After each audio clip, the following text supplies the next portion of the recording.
I knew something was wrong the day he followed me to the mailbox. It was just a few steps outside our house, but he came out anyway. He didn't say anything. He just stood there and watched me. His arms were crossed. His eyes never moved. I looked at him and smiled, but he didn't smile back. He asked, "Why are you taking so long?" I held the letters in my hand and said, "I was just looking through them." He didn't answer. He just turned and walked back inside. I followed him. I didn't want to make him upset. My name is Elena. I am 30 years old. I live in a small house in the USA. I have been married to Tomas for 2 years. People think we are a happy couple. When they see us on the street, we are walking close. We hold hands. We smile. They think we are in love. But they don't know the truth. They don't see what happens inside our home. They don't see how he looks at me. They don't hear his voice when he is angry. They don't know he watches everything I do. In the beginning, Tomas was kind. He sent me messages every morning. He brought me flowers. He asked about my day. He made me feel special. He always wanted to be close to me. He said, "I feel safe when you are near." I liked that. I thought he loved me. We got married quickly. I didn't think too much. I just felt lucky. I wanted to believe in a strong love. I wanted to be a good wife. But after we got married, things started to change. At first, the changes were small. He didn't like me wearing makeup. He said, "You look better without it." So I stopped. Then he said my dresses were too short. He said, "Other men can see your legs." I wanted to make him happy, so I stopped wearing them. Then he didn't like me meeting my friends. "They talk too much," he said. "They don't understand marriage." I told him, "They are my friends. They don't mean harm." But he didn't listen. He just got quiet. And when Tomas was quiet, it was worse than when he was angry. I remember one evening when Julia called me. Julia is my best friend. We grew up together. We used to talk every day. That day, I was laughing on the phone. Tomas walked into the room and looked at me. I stopped laughing. He waited until I finished the call. Then he asked, "What was so funny?" I told him it was just a joke. He said, "Do you always laugh like that with her?" I said, "It's nothing. Just silly talk." But I saw his eyes. He didn't believe me. That night, he didn't speak to me. He turned off the lights and went to sleep without a word. Little by little, I changed. I stopped laughing on the phone. I stopped calling my friends. I stayed home all the time. I cooked, I cleaned, I sat next to Tomas. I waited for him to ask me questions, and I gave him the answers he wanted to hear. "Where did you go today?" he would ask. "Nowhere," I said. "Just the store." He always asked what I bought, how long I stayed, and who I saw. If I smiled too much, he asked why. If I wore a new blouse, He looked at me strange. "Who are you dressing up for?" he would say. I used to say, "For you." But after some time, I said nothing.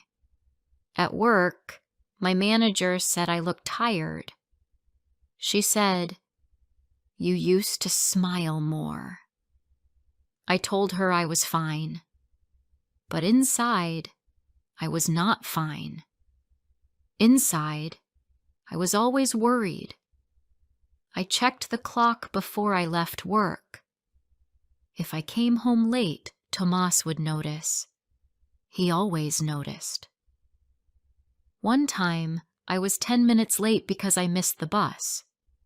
When I walked in, he was waiting by the window. "What took so long?" he asked. I said, "The bus was slow." He looked at me and said nothing. Then he walked away. Tomas always says he loves me. Every night he says, "I want to protect you." But I don't feel safe. I feel small. I feel like a child in my own home. I don't speak much anymore. I think a lot, but I don't say the words out loud. I wake up, make coffee, pack his lunch, clean the house, and stay quiet. I watch the window. I look at the sky.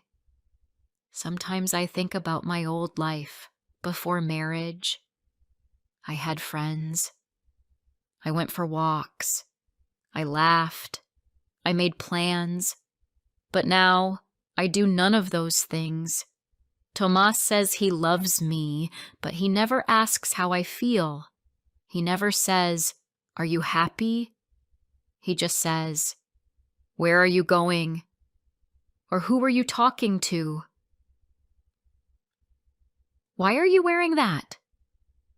I want to tell him, love is not this. But I don't. I stay quiet. I make dinner. I smile. I sit next to him on the couch.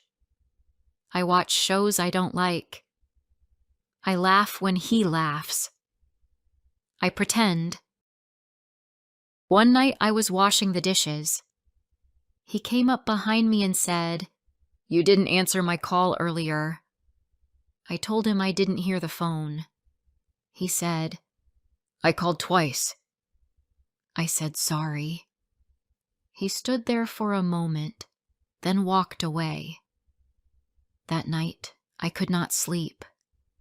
I kept thinking about the phone. I kept thinking about the way he looked at me. I kept thinking, why do I feel scared all the time? But I don't want to leave. I don't know why. Maybe I still want to believe this is love. Maybe I think it will change. Maybe I think he will see me again. The real me. Or maybe I'm just afraid of what comes next. Before I share the rest of my story, I need to know, where are you listening from? Knowing someone hears me, understands me, gives me strength. The next morning, Tomas was already awake when I opened my eyes. He was sitting at the edge of the bed, looking at his phone. I turned slowly and said, "Good morning." He didn't look at me. He just said, "You sleep too long." I didn't answer. I stood up and walked to the kitchen. I made coffee. I made toast. I placed a plate on the table for him. He sat down and started eating. After a few minutes, he asked, "What are you doing today?" I said, "Just cleaning the house. Maybe going to the store." He asked, "Which store?" I looked at him. "Just the one on Main Street." He nodded, then said, "Don't stay too long." I left the house after cleaning the kitchen and folding the laundry. It was a sunny day. The street was quiet. I walked slowly. I wanted to feel the sun on my face. I wanted to feel something that was not fear. In the store, I looked at the bread and milk, but I didn't buy anything right away. I was just standing there when I heard someone call my name. It was Julia. She looked surprised to see me. "Elena," she said with a smile. "It's been so long." I smiled too, but I felt nervous. I looked around like someone might see me. "Hi," I said. "Yes, it's been a while." Julia asked how I was. I said I was fine. I always said that. She looked at me and said, "You don't look fine." I laughed a little. "I'm just tired." She touched my arm. "You can call me any time, you know." I nodded, but I knew I wouldn't call. When I got home, Tomas was sitting in the living room. He didn't say anything when I came in.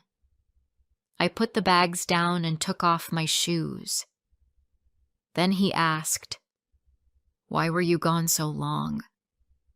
I said, "I ran into Julia." He looked up. "What did you talk about?" I said, "Nothing. Just small things." He looked at me for a long time. Then he said, "Don't forget who your real family is." I said nothing. I just stood there, quiet.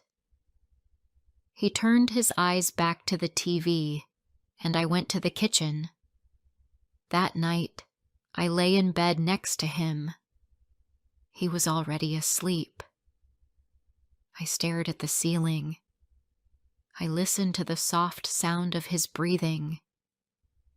I thought about Julia's face. I thought about her eyes when she said I didn't look fine. I wanted to cry, but I didn't. I didn't want to wake him. I turned my body to face the window. The moonlight was coming through the curtains. I watched it and tried to feel calm, but I didn't feel calm. I felt small and lost. The next week was quiet. Tomas didn't say much. He was working late. He came home, ate dinner, watched TV, and went to sleep. I cleaned the house, cooked meals, and folded clothes. I didn't go out unless I had to. I didn't call Julia. I didn't call anyone. I stayed home and did my part. I thought maybe if I was a good wife, he would love me again. Maybe he would smile like he used to. Maybe he would ask how I was feeling, but he didn't.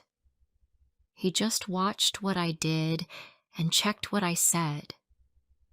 One day, I was cleaning the bedroom when I heard a sound. I turned and saw Tomas standing in the door. I smiled and said, "You're home early." He didn't smile back. He looked around the room. Then he asked, "What were you doing?" I said, "Just cleaning." He stepped inside and picked up a photo from the table. It was a picture of us from 2 years ago. We were smiling. I had my arm around his waist. We looked happy. He stared at the photo for a moment, then put it back down. "Do you miss those days?" he asked. I didn't know what to say. I nodded slowly. "Yes," I said. "Sometimes He said nothing more and walked away. That evening he was quiet again, but something felt different. He looked at me longer. His words were softer. He asked if the food was warm enough. He asked if I wanted to watch something special on TV. I was confused. I didn't know what to say. I just said, "I'm fine." He nodded. "Good," he said. "I want you to be happy." I smiled a little, but my stomach felt tight. I didn't trust the change. I didn't understand it. Later that night, we sat on the couch. He reached for my hand. He held it gently. He said, "I know I'm not easy." I looked at him. It was the first time he ever said that. "I only do this because I care," he said. "I don't want to lose you." I felt my throat get tight. I wanted to ask, "Why do you think love is watching me all the time?" But I didn't. I just said, "I know." He kissed my hand. "You're the only one I trust," he said. I nodded again. I didn't speak. When he went to sleep, I stayed on the couch. I looked at the window.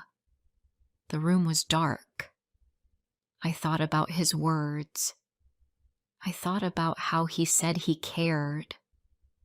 I asked myself, is this what care looks like? I didn't know the answer. I only knew how I felt. And I felt tired. I felt like I was always careful.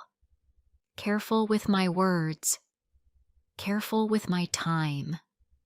Careful with my face. Even when I was happy, I had to hide it. Even when I was sad, I had to smile. A few days later, Julia sent me a message. It said, "Thinking of you. Hope you're okay." I stared at the message for a long time. I didn't reply. I was afraid Tomas might see it. I erased the message. Then I felt sorry. Julia was kind. She was just trying to help. But in this house, even kindness felt dangerous. That night, Tomas came home late. He was in a good mood. He brought me a small cake.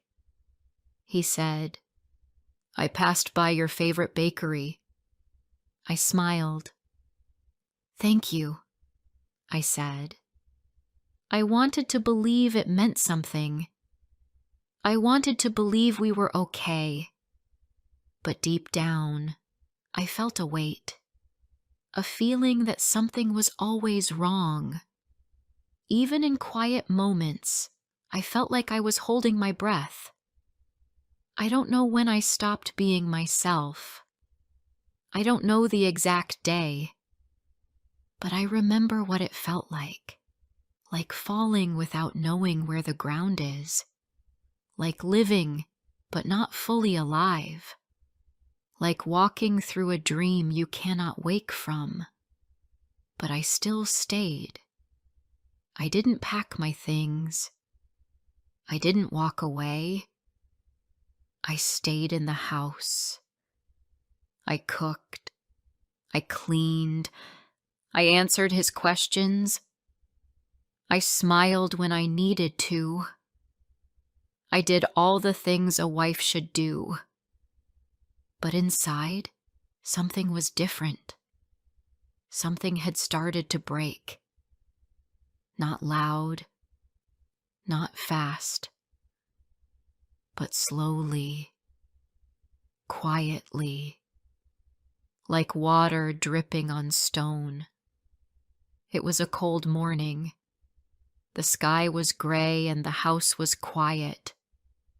Tomas had already left for work. I stood in the kitchen holding my coffee. I looked out the window. The street was still. I could hear the soft sound of a dog barking far away.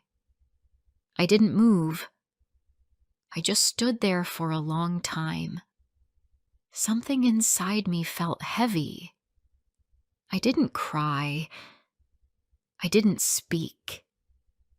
I just felt tired in a way I couldn't explain. I cleaned the kitchen slowly. I washed the dishes, even though there weren't many. I wiped the table twice. I folded a towel that didn't need folding. I moved through the house like a ghost. My body was busy, but my mind was far away. I kept thinking about my life. I thought about the woman I used to be. I used to sing when I cleaned. I used to dance in the kitchen when no one was watching. Now, I didn't sing. I didn't dance. I moved quietly, like someone might be listening. At lunch, I didn't feel hungry. I sat at the table with a small sandwich and a glass of water. I looked at the chair across from me. It was empty. I thought about all the times Tomas sat there, all the questions, all the long looks, all the silence. I didn't hate him. I didn't even feel angry. I just felt nothing, like something important had gone missing, but I didn't know when or how.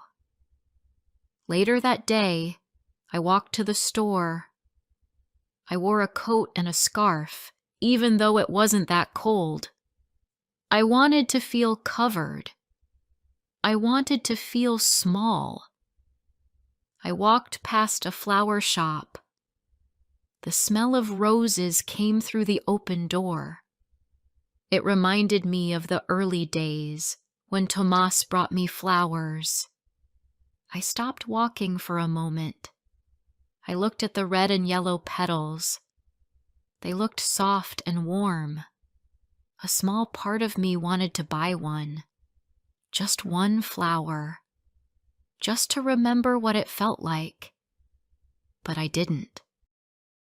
When I got home, Tomas was already back. He was sitting on the couch watching the news. He looked at me as I came in. He asked, "Where were you?" I said, "Just the store." He asked, "Why so long?" I said, "I walked slowly." He didn't speak again. I took off my coat and went to the kitchen. I washed my hands. I made dinner. I didn't ask if he wanted anything special. I just made soup and bread. He ate it in silence. I didn't ask how his day was. I didn't want to hear about it. I just wanted the evening to pass. That night, I stood in the shower longer than usual. The water was warm and soft. I closed my eyes. I let the water touch my face. I thought about nothing and everything at the same time. I wanted to feel clean, like I could wash away the heavy feeling in my chest. But the water didn't help. I stepped out, dried myself, and looked at my face in the mirror. My eyes looked older. My skin looked pale. I didn't see the woman I used to be. When I went to bed, Tomas was already there. He was reading something on his phone. I lay down beside him. He didn't say goodnight. I didn't say it either. I turned to face the wall. I listened to the quiet sound of the screen as he scrolled. I stared at the wall for a long time. I thought, this is my life now. Not loud, not violent, but still, it hurt. The next day, something strange happened. Tomas brought me a small box. He said, "I saw this in a store and thought of you." Inside was a necklace. It was gold-colored with a small heart. I looked at it and smiled. "Thank you," I said. He seemed pleased. He said, "You should wear it. It suits you." I put it on. He kissed my forehead. I smiled again, but something inside me was quiet. This gift did not change the way I felt. It did not take away the long days or the heavy silence. It was just a small thing in a big story. Later that week, I ran into Julia again. This time, she stopped me before I could walk away. She said, "Elena, please, just give me 5 minutes." I nodded. We sat on a bench outside the store. She looked at me with soft eyes. She said, "You don't have to tell me everything. I just want you to know I'm here. I miss you." I felt something in my throat. My eyes were wet, but I didn't cry. I looked down at my hands. I said, "I miss me too." She reached for my hand and held it. We sat there for a moment without words. Then I stood up and said, "I have to go." She nodded. "Okay, but I'll be here." That night, I told Tomas I saw Julia. He didn't get angry. He just said, "Be careful. People talk too much." I said, "We didn't talk long." He nodded and turned away. I looked at the back of his head. For the first time, I didn't feel nervous. I didn't feel small. I just felt done. Not with him. Not with the house. But with pretending. The days after that were quiet.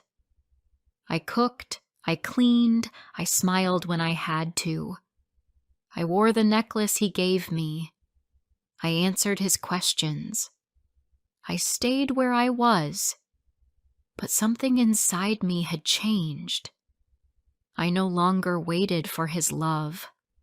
I no longer hoped for his care. I no longer believed that love was control. I did not fight. I did not leave. But I knew now. I knew what this was. And I knew what it was not. Tomas said he loved me. But love is not fear. Love is not question. Love is not watching every move. I didn't say these words out loud. I didn't have to. I just knew them inside. That was enough for me now.